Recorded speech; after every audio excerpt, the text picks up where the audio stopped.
I'd like to introduce you to a new safety term, dynamic envelope. All right, this is what they are.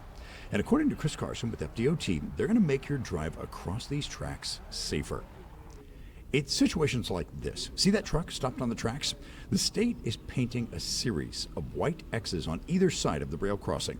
They're 10 feet from the tracks and serve as a physical reminder to stay clear.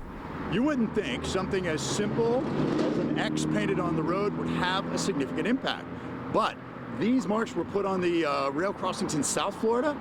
The number of injuries went down by 15%.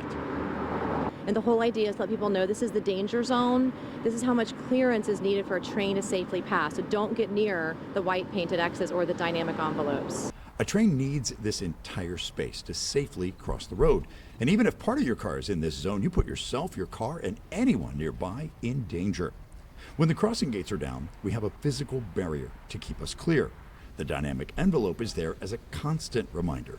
This is a zone you don't want to stop in. And it's not just for motorists, it's also for bicyclists and pedestrians as well. Right now, 8 crossings managed by the state are getting the treatment, with many more in Tampa Bay to follow.